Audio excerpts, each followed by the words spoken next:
Halo, selamat pagi anak-anakku. Sekarang kita akan masuk ke pelajaran sosiologi. Nah, di sini kita akan membahas tentang diterjemahkan dari bahasa Inggris ya, cara pengumpulan data. Nah, jadi data adalah proses pengumpulan dan mengukur informasi tentang variabel yang ditargetkan anak-anakku dalam sistem yang mapan, yang kemudian memungkinkan seorang untuk menjawab pertanyaan yang relevan dan mengevaluasi hasil.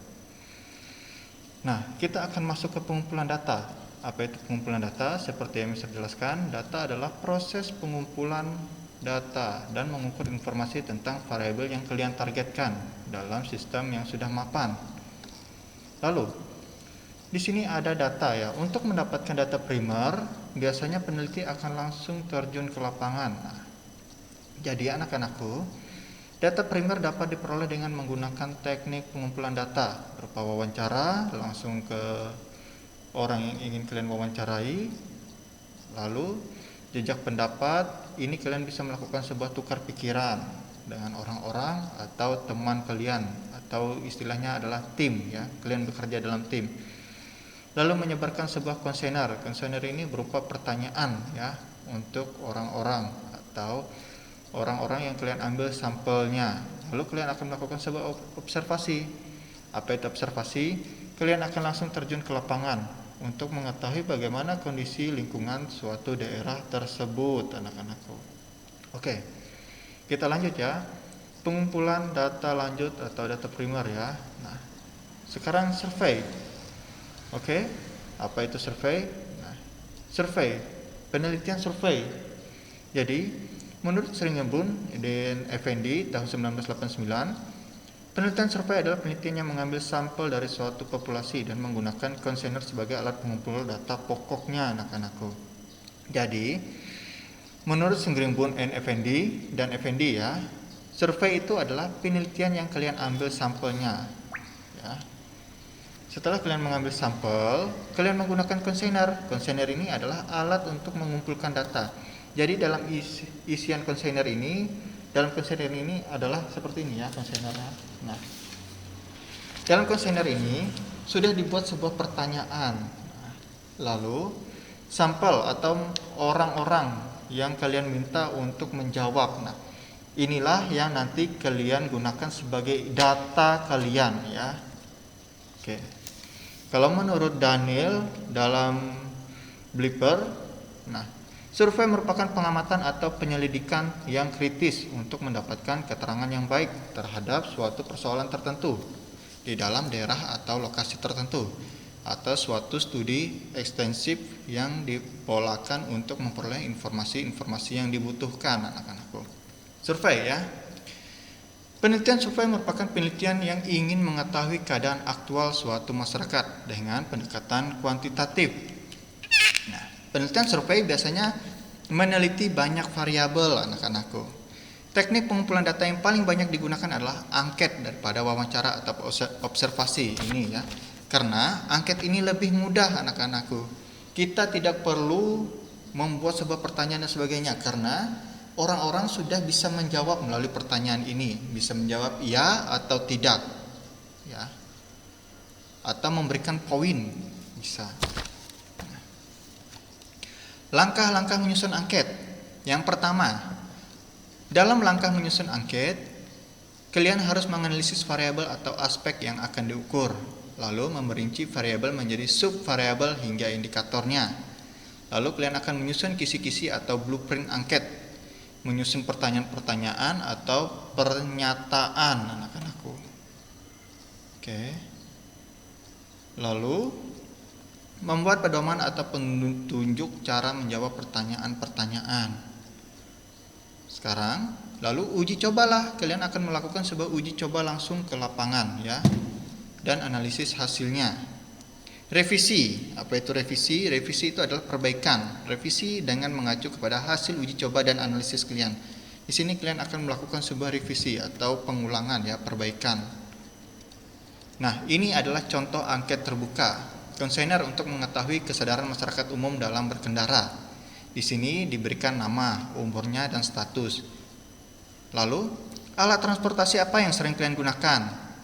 Bisa pribadi, sebutkan Sebutkan seperti motor, mobil. Alasannya mengapa menggunakan motor dan mobil? Alasan menggunakan motor karena lebih fleksibel dan mudah untuk selap-selip ya. Nah, lalu di sini yang kedua, apakah Anda sudah memiliki surat izin dari berkendara? Pastinya belum ya, kalian karena belum genap 17 tahun. Minimal syarat seseorang untuk mendapatkan SIM itu adalah 17 tahun, karena di umur 17 tahun kalian itu sudah dianggap dewasa, dapat berpikir ya, tidak labil. Apabila kalian naik motor ini ada yang nyelip ada yang nyelip, pasti kalian akan marah karena tidak terima rasanya diselip ya, karena darah-darah semangat, darah-darah muda. Nah, apakah Anda sering mematuhi standar keamanan alat transportasi yang sering Anda gunakan, misalnya helm, jaket dan lain-lain untuk sepeda motor, sabuk pengaman untuk mobil? Nah, Mister sering melihat banyak pengendara motor yang sering tidak menggunakan jaket ya, atau celana panjang. Lalu yang paling fatal itu adalah menggunakan helm tapi tidak mengkliknya, seperti itu.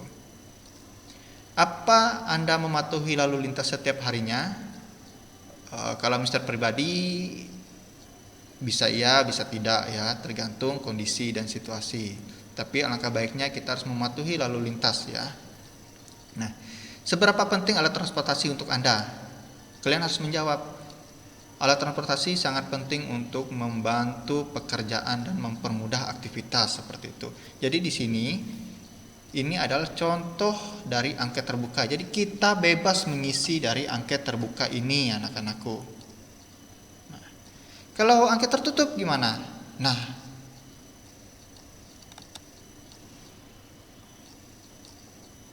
ini ya, angket tertutup ini ya. Tapi di sini tulisannya angket terbuka, maaf ya. Nah, di sini apa tanggapan Anda mengenai kepribadian guru matematika contohnya di kelas Anda? Jawab ya.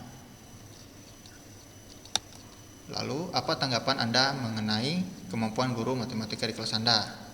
Jawab. Apa tanggapan Anda mengenai PR yang diberikan guru matematika Anda? Jawab. Nah, ini adalah contoh dari angket tertutup. Jadi kalian tidak bebas mengisi apa? Mengisi sesuai keinginan kalian, karena di sini sudah tertulis bagaimana tanggapan kalian, bagaimana pendapat kalian. Mau tidak mau kalian harus mengikuti apa yang sudah ada di pertanyaan tersebut, seperti itu. Oke. Ini Mister akan memberikan sebuah video singkat ya untuk kalian. Oke, silahkan diperhatikan dan amati.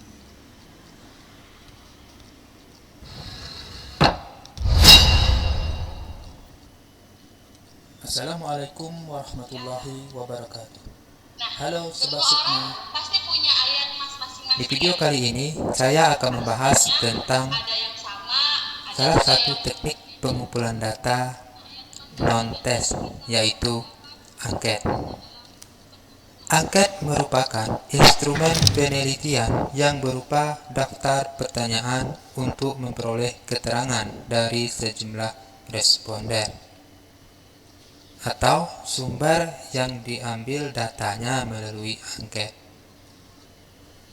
Angket ini termasuk alat untuk mengumpulkan dan mencatat data atau informasi, pendapat, dan paham dalam hubungan kausal. Adapun keuntungan menggunakan angket yaitu 1. Responden dapat menjawab dengan bebas tanpa dipengaruhi oleh hubungan dengan peneliti atau penilai dan waktu relatif lama, sehingga objektivitas dapat terjamin. Yang kedua, informasi atau data terkumpul lebih mudah karena itemnya homogen. Yang ketiga, dapat digunakan untuk mengumpulkan data dari jumlah responden yang besar yang dijadikan sampel. Jadi bisa digunakan ke banyak orang atau banyak informan. Nah, adapun kelemahannya yaitu yang pertama, ada kemungkinan angket diisi oleh orang lain. Yang kedua, hanya diperuntukkan bagi yang dapat melihat saja. Yang ketiga, responden hanya menjawab berdasarkan jawaban yang ada. Nah, itulah keuntungan dan kelemahan dalam menggunakan angket. Bentuk-bentuk angket. Adapun bentuk-bentuk angket terdiri dari dua. Yang pertama, bentuk angket berstruktur, dan yang kedua, bentuk angket tak berstruktur. Bentuk angket berstruktur yaitu angket yang menyediakan beberapa kemungkinan jawaban. Sedangkan bentuk angket tak berstruktur yaitu bentuk angket yang memberikan jawaban secara terbuka, di mana siswa bebas menjawab pertanyaan tersebut. Selanjutnya, adapun cara ataupun langkah-langkah dalam menyusun angket yaitu 1. Menyusun kisi-kisi angket. Nah, terlebih dahulu kita harus menyusun kisi-kisi angket. Misalnya, kita ingin melihat atau menilai motivasi belajar siswa. Hal yang paling pertama yang kita buat adalah indikatornya, yaitu indikator motivasi belajar. Indikator motivasi belajar ini bisa kita ambil dari buku-buku yang ada, sumber, jurnal, dan lain sebagainya. Yang kedua, menyusun pertanyaan-pertanyaan dan membentuk jawaban yang diinginkan, berstruktur atau tak berstruktur.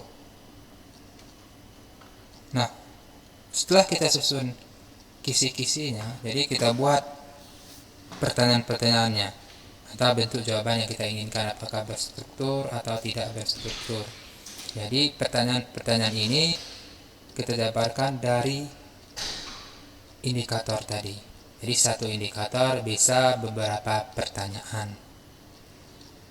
Yang ketiga, membuat pedoman atau petunjuk cara menjawab pertanyaan sehingga memudahkan peserta didik untuk menjawabnya. Jadi jangan lupa pada saat kita membuat angket, buatlah petunjuk-petunjuk yang mudah dipahami oleh informan kita.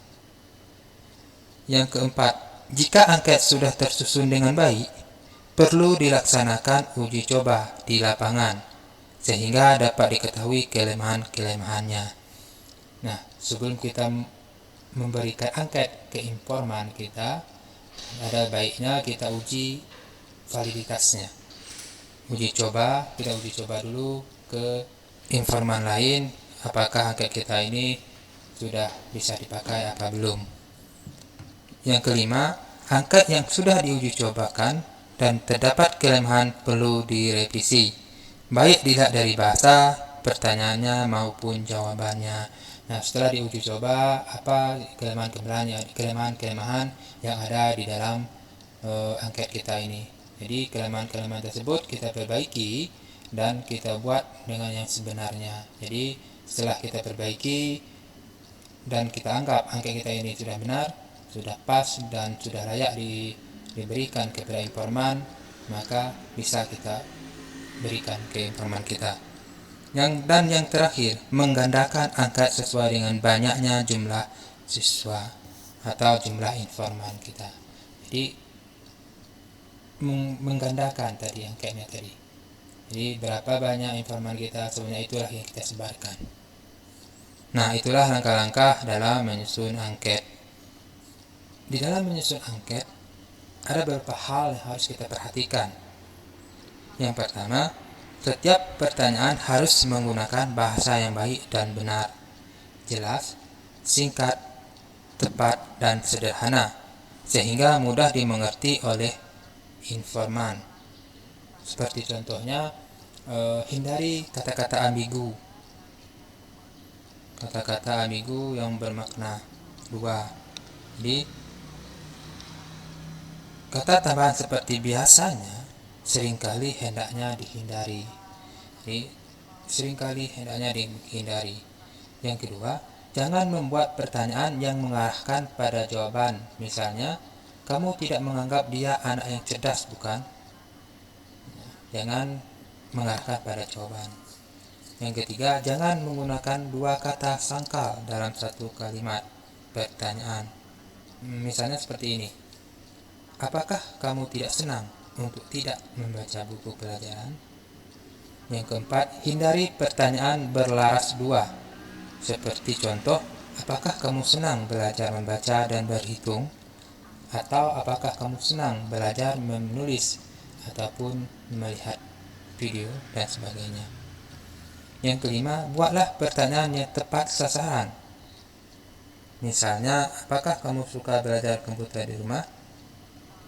Pertanyaan ini tidak tepat. Bagaimana jika anak tidak punya komputer? Untuk itu perlu dibuat pertanyaan seperti, apakah kamu punya komputer di rumah? Jika ya, apakah kamu senang belajar komputer di rumah?